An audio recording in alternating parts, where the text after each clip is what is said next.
Welcome to part two of one way I have learned to stay focused on the things they want to distract us from in a quote, flood the zone system.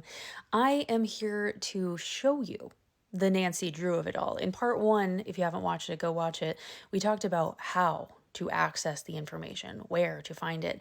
And in part two, I'm going to show you how I take something that raises a red flag after I've navigated the website and really Nancy Drew it to see where this bill is headed.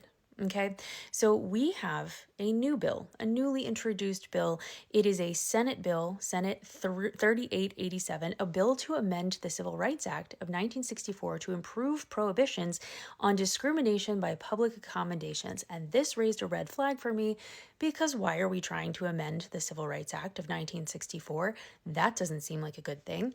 So then what I do to start off my investigation, I look at the sponsor. And sometimes there's more than one sponsor. But below we see that this sponsor is Senator John Cornyn of Texas, and the R stands for Republican. He's a Republican. Okay, we also see at the bottom there in the tracker, of course, it's just introduced. So keeping in mind that this, whatever it is just brand new. We don't have any text on it yet, so we don't know what the details of the bill are yet, but we do have that title, and we do have the ability to look up who John Cornyn is and what he stands for. If you click on his name in that bill next to the sponsor label, this will come up so you can get some more information, but this is where you gotta leave congress.gov.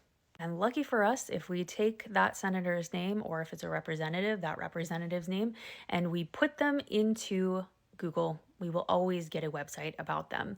So you can learn all kinds of things about various members of Congress, including where they stand on key issues on all of their websites. The other thing I do after I read through those key issues is I go to ontheissues.org. Ontheissues.org shows you a voting record based on various categories. So it could be things like economics, it could be things like civil rights, etc. So what I did is I looked through the key issues. I also already did the research on theissues.org, so consider this the part in the cooking show where they take the prepared meal that's supposed to go in the oven and then I just magically pull out the cooked version. So here's the research I found. Let's figure out who John Cornyn is and where he would probably stand on something that's going to amend the Civil Rights Act. Okay, I looked up his civil rights votes in prior situations. He voted no on reauthorizing the Violence Against Women Act. He voted yes on recommending constitutional bans on flag desecration, which, by the way, is a First Amendment right. You can burn a flag, is what it is. Voted yes on the constitutional ban of same-sex marriage.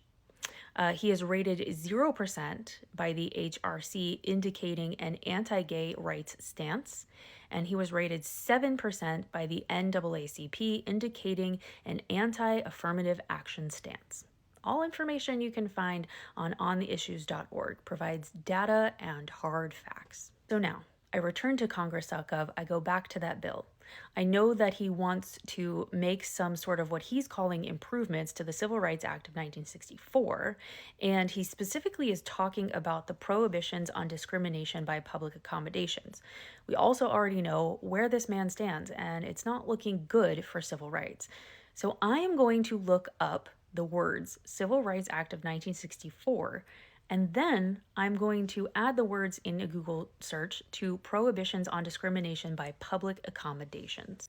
And when I hit enter on that Google search, what happens? I find the Department of Justice website, and I find out that he is talking about amending Title II of the Civil Rights Act, public accommodations, which is A, all persons shall be entitled to the full and equal enjoyment of the goods, services, facilities, privileges, advantages, and accommodations of any public accommodation as defined in this section without discrimination on the grounds of race, color, religion, or national origin. Then you can continue down the document where you learn all of the details about what public accommodations are.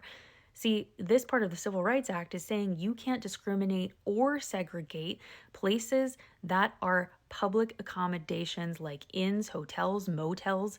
It goes on to talk about lunch counters, restaurants, arenas, concerts, sporting events. So knowing that information, then let's go back to the bill. A bill to amend the Civil Rights Act of 1964 to improve prohibitions on discrimination by public accommodations. And then I think to myself, why in the world would you want to make any amendments to the ability for all people to enjoy public accommodations and to make sure that people are not discriminated against or segregated in those public accommodations? I wonder, Mr. Senator. And then I make a video and I tell you all about it. Remember, this is not yet law. It is a bill, and I want to follow it closely because if I get alerts, I'll know when it moves.